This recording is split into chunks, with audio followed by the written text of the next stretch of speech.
저와 여러분은 하나님께로부터 신령한 복을 받은 사람들입니다.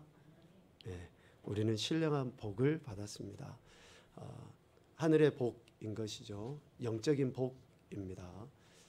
사도 바울은 우리가 이러한 신령한 복을 받았다라고 하는데, 이 신령한 복은 창세 전에 하나님의 기쁘신 뜻대로 우리를 예정하사 예수 그리스도로 말미암아 주어졌다라고 1장 3절에 분명하게 이야기합니다. 이미 창세 전에 우리에게 주어진 거예요. 1장 3절과 4절 말씀 보면 그렇죠. 그래서 예수 그리스도 안에서 우리를 택하셔서 예수 그리스도로 말미암아 자기 아들들이 되게 하심, 이게 신령한 복입니다. 그러니까 오늘 우리가 받은 복은 세상의 육적인 복하고 달라요. 영적인 복입니다.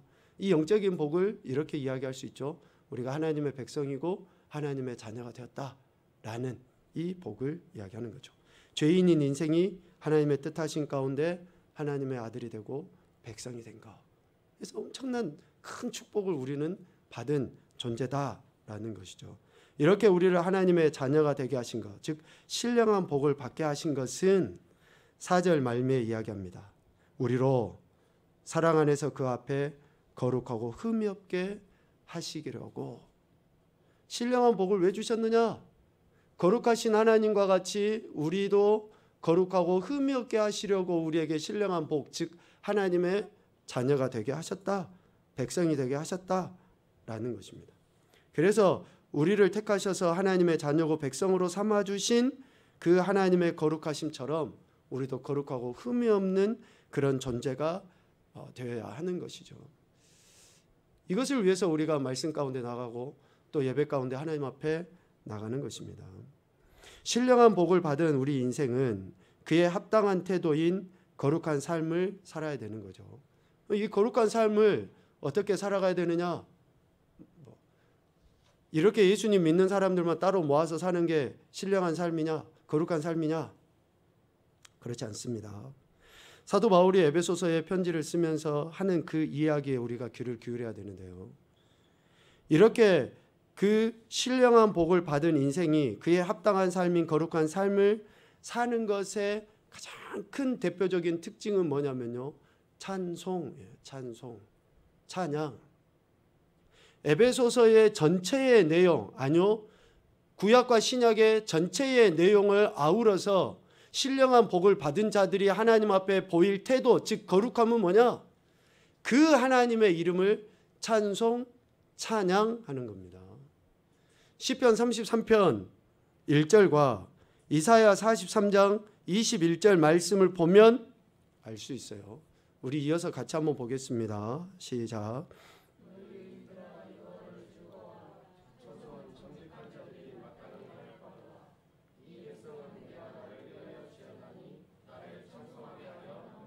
아멘. 에베소서 전체 내용이나 구약이나 신약의 전체 내용에 있어서 하나님께서 우리에게 요구하신 바, 즉 우리라고 하는 것은 신령한 복을 받은 하나님의 백성, 하나님의 자녀된 우리는 이렇게 하나님을 찬양하고 찬송해야 됩니다. 시편 33편에 정직한 자의 마땅할 바로다 라고 이야기해요. 그렇게 우리는 지음을 받았다라고 이야기합니다. 여기서 정직한 자들의 마땅할 바로다 라고 하는 이 구절을 종교개혁가 칼빈은 이렇게 주석을 해요. 마땅할 바로다 라고 하는 그 의미를 열중할 바로다, 몰두할 바로다. 그러니까 우리가 찬양하는 것에 몰두해야 되는 거예요. 전념해야 되는 겁니다. 열중해야 되는 거예요.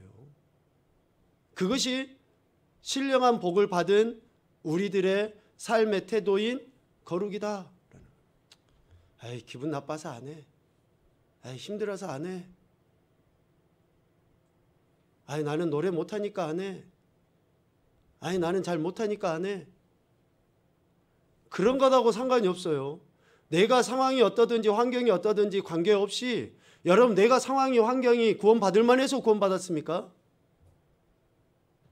내가 환경이 여의어서, 그러니까 내가 좋아서 내게 어떤 의로움이 있어서 하나님 나를 구원해 주셨냐고요. 우리의 상황과 환경과 형편에 관계없이, 나의 죄에 그 중앙과 관계없이 하나님은 나를 구원해 주시고 백성 자녀 삼아 주신 거예요. 그래서 우리도 마땅할 바로입니다. 마땅할 바. 열중해야 돼요. 이 찬양, 찬송은 멜로디가 있는 것만을 의미하지 않습니다. 하나님께 예배하는 거, 하나님께 집중하는 거, 하나님께 나가는 거, 말씀 읽고 묵상하고 기도하고 하는 그런 모든 총체적인 행위, 이것에 하나님의 백성이고 자녀된 우리들은 전념해야 됩니다. 이게 거룩이에요. 이게 거룩. 그 하나님께 대한 열심을 두는 것, 다시 말하면 우선순위를 거기에다 두는 거예요. 이게 거룩입니다. 이게 몰두고 열중이라는 것이죠.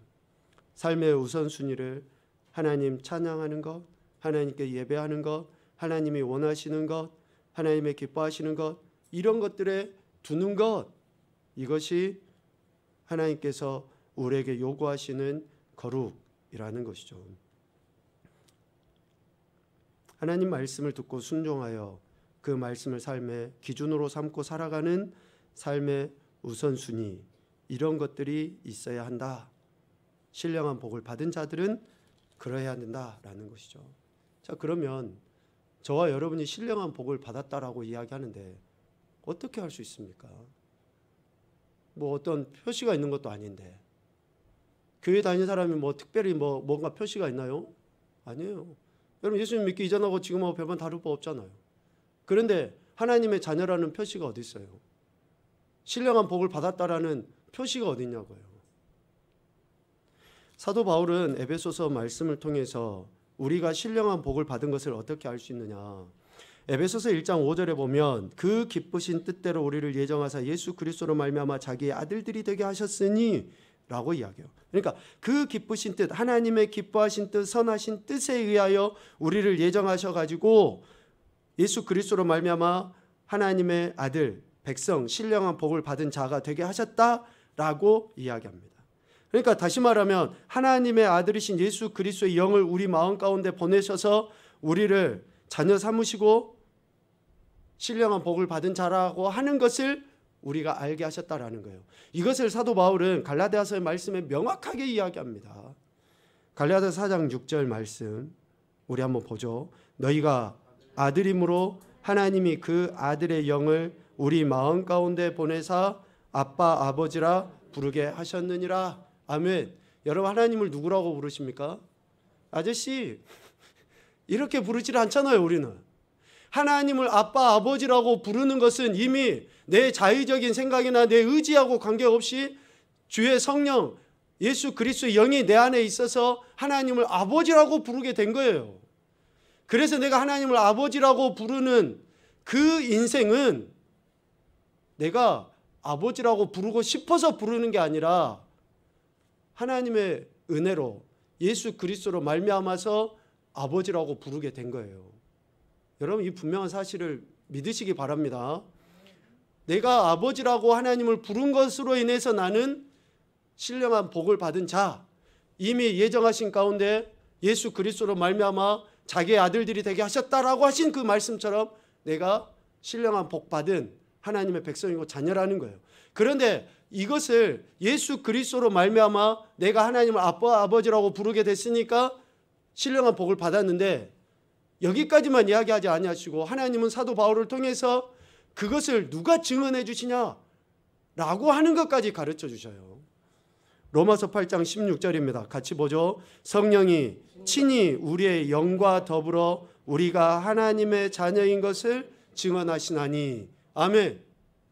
그러니까 내가 저기 가는 아저씨를 잘못해갖고 아빠라고 한번 부를 수는 있어요.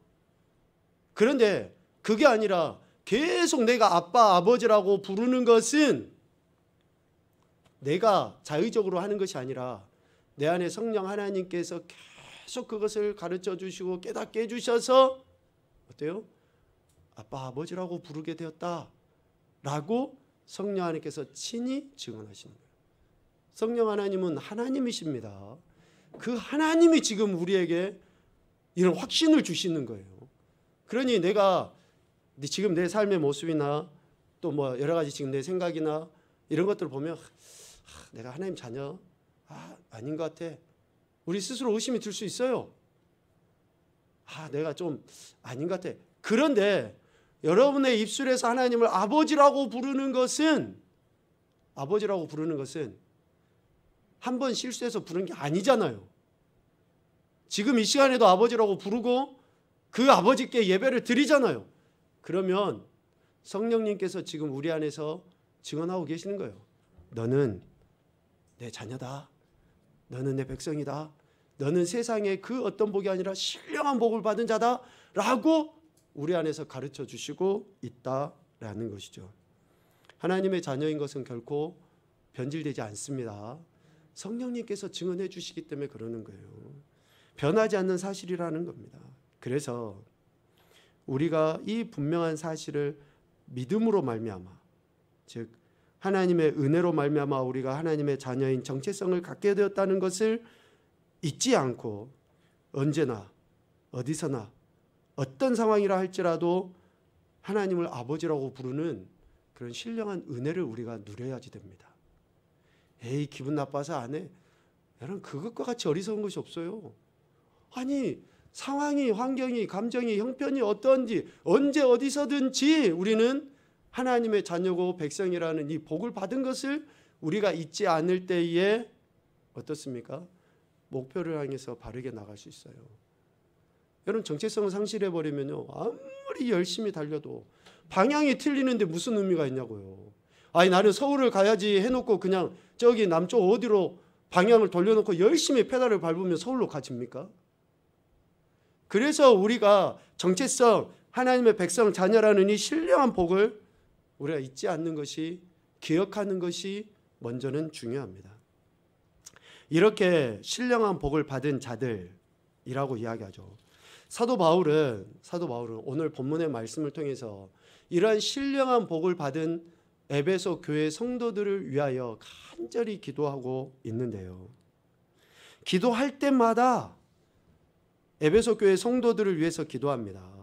그 에베소 교회 성도들이 어떠한가? 오늘 15절에 보면 주 예수 안에서 너희 믿음과 모든 성도를 향한 사랑을 나도 듣고, 그러니까 지금 에베소 교회 성도들의 신앙의 상태, 영적인 상태는 믿음과 모든 성도를 향한 사랑을 바울이 들을 만큼 그러한 영적인 상태인 거예요.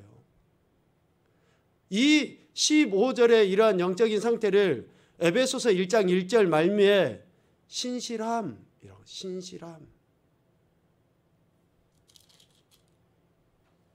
그리스도 예수 안에 있는 신실한 자들에게 편지하노니, 신실하다는 거예요. 변하지 않는 믿음, 충성된 태도, 이런 것들이 지금 에베소 교회 성도들에게 있다라는 거예요. 이러한 성도들을 위해서 그들의 믿음과 그들의 사랑과 그들의 행태를 기억하고 하나님 앞에 감사하기를 그치지 않고 있는 거죠. 감사하기를. 참 바울이 얼마나 에베소 교회 성도들을 사랑했는지, 그리고 지금 에베소 교회 성도들의 그 신앙의 모습이 얼마나 하나님이 기뻐하시는 모습이었는지를 알 수 있죠. 하나님의 자녀라는 신령한 복을 받은 에베소 교회 성도들의 그 신실함, 참 신실하고 그러면 그냥 내버려도 잘할 것 같잖아요. 잘 하겠다라고 신뢰하고 믿어주고 더 이상 막 이렇게 애달아 하지 아니하고 하면 좋잖아요. 그런데 바울이 간구하는, 간절히 구하는 거예요. 에베소 교회 성도들 위해서 하나님 앞에 간절히 구해요. 우리 중고청년부 수련회 장소를 이렇게 알아보면서 예전에 저희가 갔던 기도원이 생각나서 이제 그 응답기도원 목사님께 전화 드리고 찾아뵀어요. 한 3년 전에 이제 은퇴를 하시고 이제 현역에서 물러나셨죠. 제가 은퇴하신 목사님들 몇 분을 이렇게 만나보고 교제하면 하고 싶은 이야기가 많아요. 하고 싶은 이야기가, 특별히 후배 목사님들에게 당부해주고 싶은 그런 이야기가 참 많아요.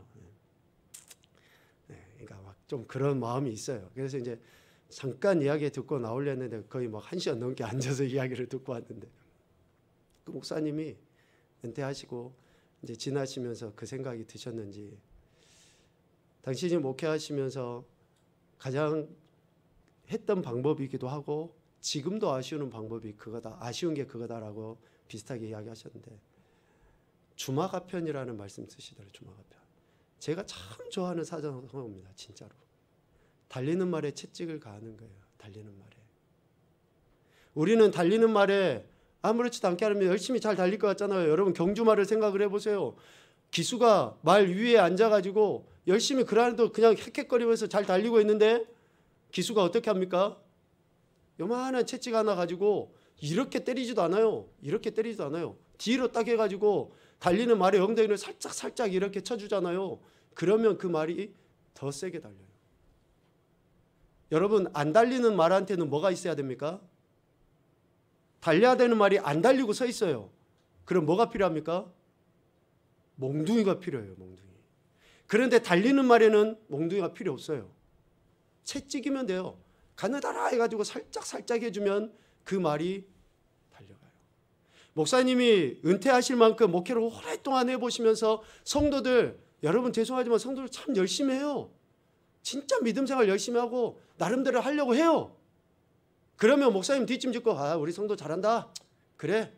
이러면 목사도 편할 것 같고 성도들도 우리 목사님 잔소리 안 하고 참 좋네. 이렇게 할 것 같지만 목사님이 목회해 보시니까 정말 뭔가 하려고 하는 성도들에게 격려도 하고 칭찬도 하지만, 그래도 집사님, 그래도 성도님, 뭔가 이렇게 한마디라도 더 해주면 어때요? 그 성도가 물론 그게 부담은 되지만 그 부담감이 또다시 일어나서 달리게 하는 힘이 된다는 거예요. 저도 주마가편 달리는 말에 채찍을 가한다는 사자성어 너무나 좋아하는데요.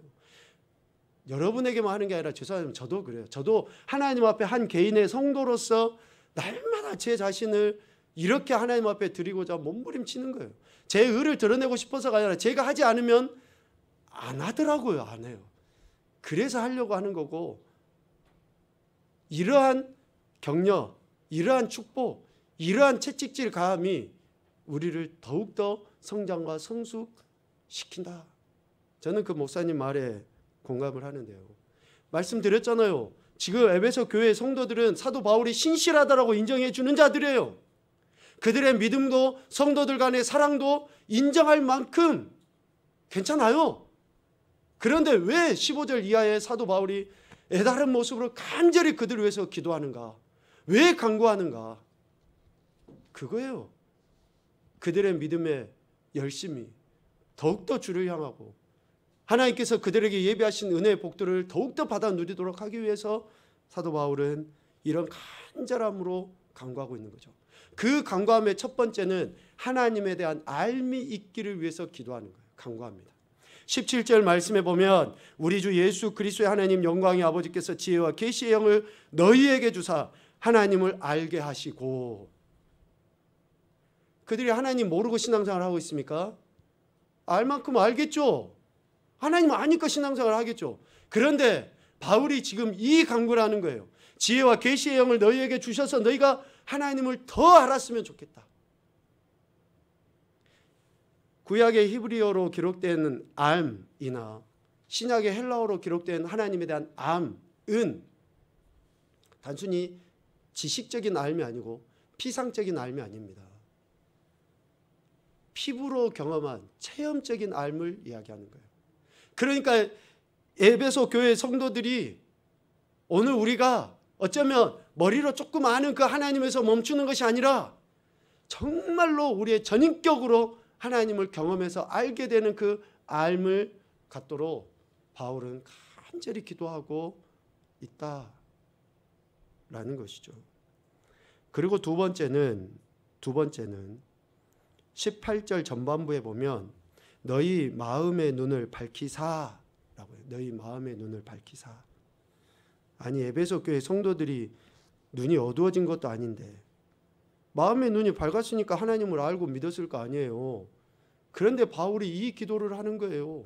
너희 마음의 눈을 밝히사. 마음의 눈이 밝혀져서 우리가 하나님을 아바 아버지라고 알고 믿게 되는 겁니다. 마음의 눈이 밝아지지 않았을 때 어두워져 있는 상태가 있었어요. 신령한 복을 받기 이전에, 하나님의 백성 자녀 되기 이전에 육체와 마음이 원하는 대로 살았었던 그때는 마음의 눈이 어두워졌어요. 그래서 사도 바울은 에베소서의 말씀에서 틀림없이 너희 이전의 상태가 이랬다라고 이야기합니다. 에베소서 4장 18절과 5장 8절입니다. 같이 보죠. 시작. 그들의 총명이 어두워지고 그들 가운데 있는 무지함과 그들의 마음이 굳어짐으로 말미암아 하나님의 생명에서 떠나 있도다. 너희가 전에는 어둠이더니 이제는 주 안에서 빛이라. 빛의 자녀들처럼 행하라. 아멘. 이전에는 어둠이었어요. 눈은 뜨고 있지만 보지 못하는. 몽골인인가요? 그냥 저기 초원 끝까지 그냥 눈으로 봐버려요. 뭐가 움직이는지. 여러분, 아무리 육적인 눈이 떼어져 있어도, 아무리 시력이 좋아도 영적인 눈, 마음의 눈이 어두워져 있고 가려져 있으면 그는 오늘 에베소 4장 18절에 뭐라고 이야기합니까? 생명에서 떠나 있도다. 죽은 상태라는 거예요. 죽은 상태. 마음의 눈이 어두워져 있으면 죽은 상태라. 참 얼마나 하나님께서 이런 말씀으로 우리에게 도전과 교훈을 주시는지 모릅니다. 그래서 에베소 교회 성도들에게 구원받은 신실함이 있는, 믿음과 사랑이 있는 그 성도들을 향해서 바울이 이러한 기도를 하는 거예요.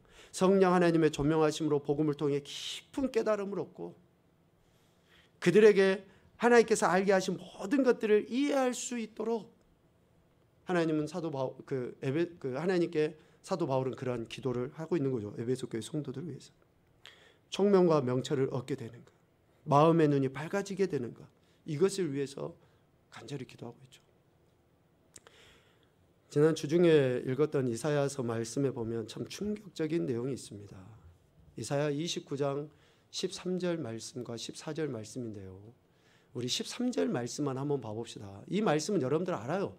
대충 듣기도 했고 뭐 암송도 하고 다 압니다. 13절 말씀. 한번 13절 말씀만 보죠. 시작. 주께서 이르시되 이 백성이 입으로는 나를 가까이 하고 입술로는 나를 공경하나 그들의 마음은 내게서 멀리 떠나나니 그들이 나를 경외함은 사람의 계명으로 가르침을 받았을 뿐이라. 아멘. 입술로는 하나님 가까이 해요. 입술로는 공경한다고 말합니다. 그런데 마음이 하나님에게서 멀리 떠나버려요. 세상의 사람들의 가르침으로 하나님을 가르치려고 해요. 육적인 것으로 하나님을 접근해요.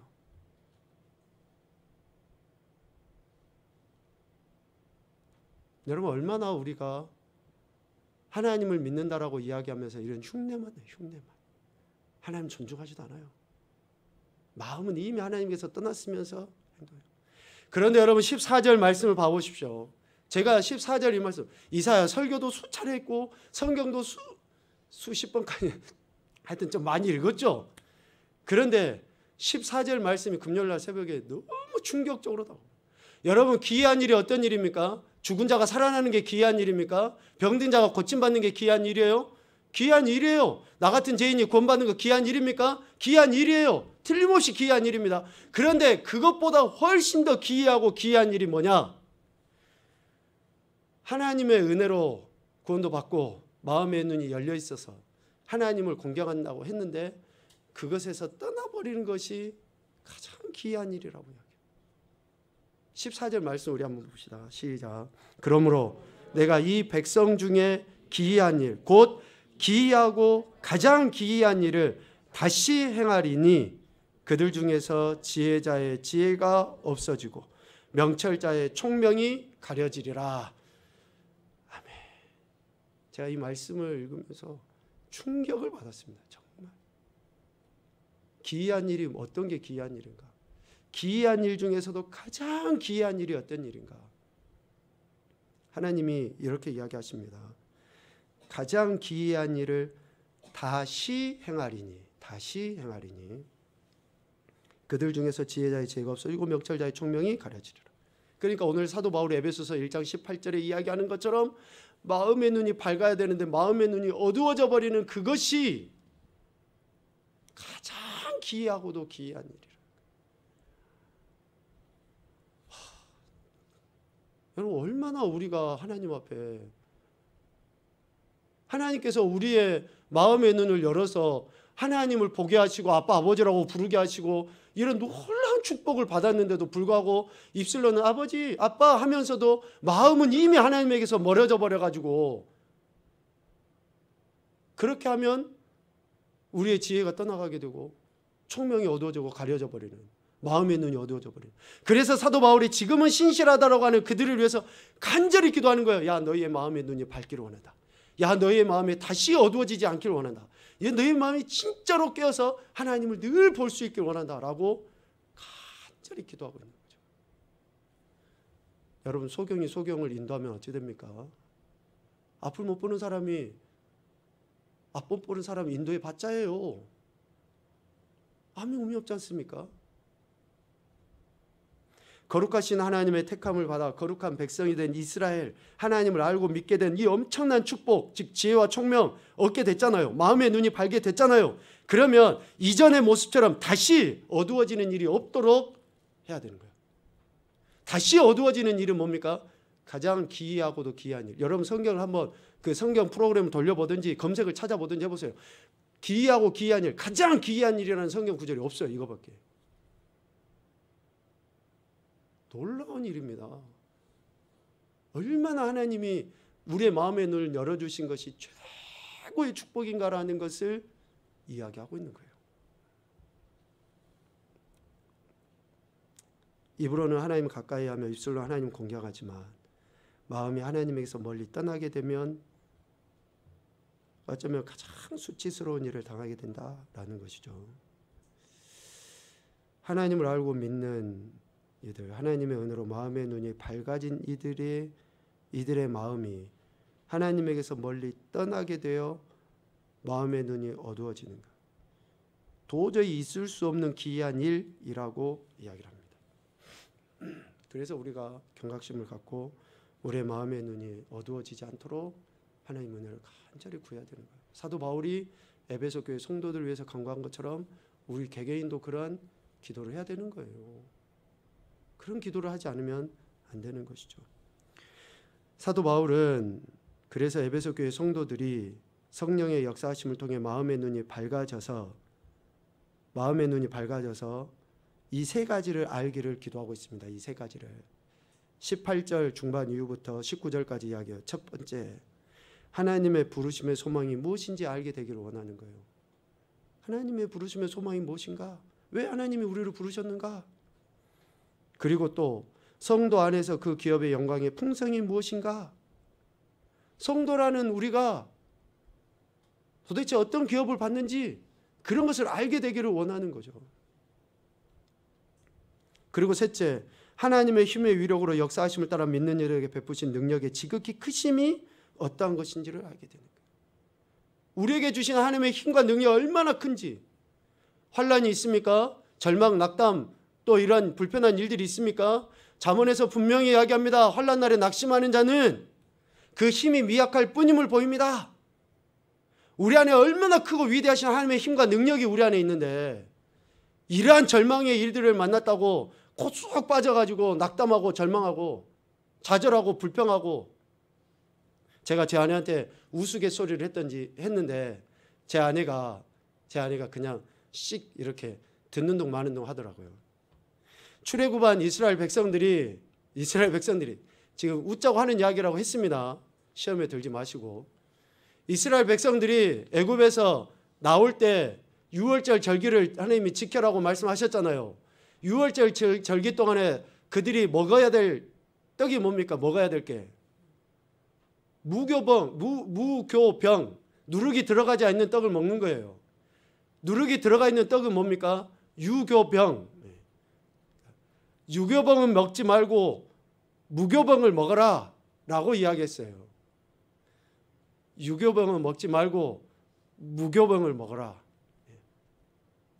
감이 오십니까? 유교병을 먹지 마라 그러니까 이스라엘 백성들이 하나님께 대해서 버르장머리 없이 유교가 상실돼 버린 거예요.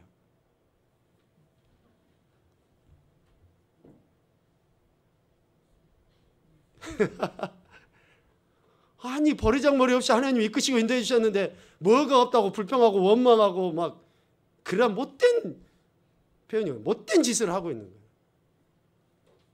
무교병을 먹으라 그래서 그런가요? 유교병을 먹으라 그랬으면 유교 예의 범죄를 다 지켰을까요? 마음이 하나님으로부터 멀어지면 이러한 일들이 생깁니다. 그래서 사도 바울은 마음의 눈을 밝혀서 이 세 가지를 분명히 알도록 간절히 구하고 있는 것이죠. 우리가 마음으로 하나님을 공경하고 하나님을 안다라고 할 때에 그 알은 절대 피상적인 알이 아닙니다. 하나님에 대한 지극한 존중, 바른 태도, 여러분 마음은 나타나 보여지기 마련입니다. 마음은 사랑하는데 눈에 미소가 안 지어진다, 얼굴에 미소가 안 지어진다, 그건 사랑 안 하는 거예요. 눈에 하트가 뿅뿅뿅뿅 안 나타난다, 그 사람 연애 안 해본 사람이에요. 여러분 나타나게 돼 있다니까요. 나타나게 돼 있어요. 마음은 뭘로 나타납니까? 태도로 나타나게 돼요. 그래서 마음이 하나님에게서 안 멀어졌다 라고 하는 것은 뭡니까? 마음으로 하나님에 대한 마음이 있으면 태도가 드러나게 돼 있어요. 태도가. 그런데 입술로는 주여 주여 외치고 태도는 불손하고 존중하지 아니하고. 우리 존중의 품성할 때 이야기했죠. 다른 사람이 나를 존중해 주지 않는 것에 대해서 우리는 굉장히 불쾌하게 여깁니다. 그런데 내가 하나님에 대해서 존중하지 않는 것은 까마득하게 잊어버려요. 얼마나 우리가 이기적이고 정말 나쁜지 몰라요. 그래서 바울이 이런 간절한 기도로 지금도 신실하게 잘하고 있지만 그래도 하나님을 아는 지식이 실질적으로 나타날 수 있도록 간절히 구하고 있는 거죠. 그러면서 그 하나님에 대한 알, 하나님이 어떤 분이신가에 대해서 바울은 명확하게 가르쳐 주십니다. 여러분 성경의 구조를 잘 이렇게 생각을 하고 묵상을 해보면요, 얼마나 탁월하게 그 구조적으로 되어져 있는지 몰라요. 모든 성경이 다 그래요. 사도 바울이 마음의 눈이 밝아져서 하나님에 대한 알미 있기를 원한다 그랬잖아요. 그 하나님이 어떤 분이신가, 오늘 20절, 21절, 22절의 세 절에 분명하게 하나님은 이런 분이시다라고 이야기해줘요. 첫 번째 20절, 그의 하나님의 능력이 그리스도 안에서 역사하사 죽은 자들 가운데서 다시 살리시고 하늘에서 자기의 오른편에 앉히신 그 하나님. 그래서 오늘 우리도 지금 이 땅에서 비록 어쩌면 무시 멸시 천대 받는지 모르겠지만 이 믿음 안에서 끝까지 마음의 눈이 밝아져서 하나님 믿고 나간다 그러면 이후에 하나님 보좌에 그 앞에 나가서 그 앞에 앉게 되는 이런 놀라운 축복을 받게 되는 거예요. 하나님이 그런 하나님이시기 때문에. 두 번째 21절, 모든 통치와 권세와 능력과 주권과 이 세상뿐 아니라 오는 세상에 일컫는 모든 이름 위에 뛰어나게 하신 그 하나님. 그래서 예수 그리스도를 믿는 저와 여러분의 이름은 존귀한 이름이에요. 내가 존귀해서가 아니라 예수 그리스도 그분 때문에 우리가 존귀한 자라는 거예요. 그래서 앞서 이야기했잖아요. 우리가 이렇게 존귀한 자인데 세상의 일들도 인해서 이 존귀함을 상실해버리면 어찌 됩니까? 이런 존귀함을 상실해보는 얼마나 하나님이 우리를 존귀케 하심이 헛되이 되냐고요. 그리고 마지막 세 번째 22절, 또 만물을 그의 발 아래 복종하게 하시고 그를 만물 위의 교회의 머리로 삼으셨느니라. 예수 그리스도를 교회의 머리로 삼으셨어요. 그래서 우리가 이렇게 주 예수 그리스도 이름으로 모여서 아버지 하나님께 예배를 드리는 거예요. 이 공동체 안에서. 이러한 하나님이심을 알아야 된다. 마음의 눈이 밝아져서 이러한 하나님이심을 알아야 된다라고 바울은 강조해서 이야기하고 있죠. 죄로 인해 죽을 수밖에 없는 우리 인생이 이런 엄청난 진리, 그러니까 마음의 눈이 밝아져 거룩하신 하나님의 역사하심을 알게 된 것 그 자체, 이게 가장 큰 복을 받았다라는 겁니다. 여러분 우리가 이 큰 복을 받은 줄로 믿습니다. 이 복은 다른 어떤 것과도 비교할 수 없어요. 다른 어떤 것과도. 그러니까 좀 세상에 뭔가로 인해서 좀 부족하다 할지라도 여러분 요동치지 마십시오. 좀 뭔가 불편한 상황이 있어도 요동치지 말자고요. 왜? 이 엄청난 큰 복을 받았는데. 여러분 부자들은요 그런다잖아요. 뭔가 좀 손해가 나요. 그래도 별로 그래요. 왜? 또 하면 되고 또 많이 있으니까. 그리고 이 엄청난 복을 받았는데. 그래서 바울은 이 복을 받은 인생들이 복을 잃어버리지 않도록 하기 위해서 간절히 기도하고 있습니다. 그러므로 우리는 마음의 눈이 어두워지지 않도록, 지혜를 잃거나 총명이 사라지지 않도록 마음을 하나님께 두는 일에 열심, 우선순위를 두어야 한다, 마땅히 해야 한다 라고 오늘 그렇게 우리에게 이야기를 합니다.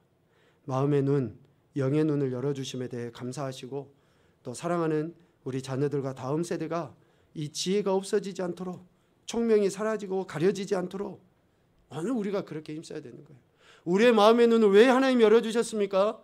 우리를 통해서 이 세대, 어두워진 세대가 영의 눈이 열리고 마음의 눈이 열리고, 특별히 사랑하는 우리 자녀들이 그런 마음의 눈이 열리도록 하기 위해서 우리에게 마음의 눈을 열어주셨는데, 이런 사명을 우리가 감당을 해야 되는 거죠. 그래서 27일 가정성리학교 꾸준하게 할 수 있도록 여러분들, 우리 아이들 지도도 하시고, 또 여러분들도 계속 말씀 묵상도 하시고 하나님 대해 살아가셨으면 좋겠습니다. 고린도서 15장 58절 말씀을 읽고 마치겠습니다. 보죠. 그러므로 내 사랑하는 형제들아, 견실하며 흔들리지 말고 항상 주의 일에 더욱 힘쓰는 자들이 되라. 이는 너희 수고가 주 안에서 헛되지 않은 줄을 알미라. 아멘. 여기서 항상 주의 일에 힘쓰는 자, 더욱 힘쓰는 자라고 하는 것은 단순한 사역만 이야기하는 게 아니에요. 마땅히 해야 할 것들에 대해서 우리가 힘쓰고 애써야 될 것에 대해서 이야기합니다. 그래야지만이 우리의 수고가 주 안에서 헛되지 않게 됩니다. 나중에 주님 앞에 섰었을 때에 모른다 그러면 어떠시려고 합니까? 아니, 예수님께서 귀신도 쫓아내고 각종 기적과 이적과 능력을 행했던 제자들이 와서 내가 이것을 했습니다라고 자랑할 때에 도무지 내가 니를 모른다라고 해버리면, 우리가 신앙생활 지금 제대로 하고 똑바로 하지 않으면 다음에 심판대 앞에 섰었을 때에, 그래서 항상 주의 일에 더욱 힘쓴 자들이 되라라고 하는 이 말씀을 우리가 마음판에 새기고 하나님 앞에 나아가는 그러한 열심과 열정이 있어야 된다라는 것이죠.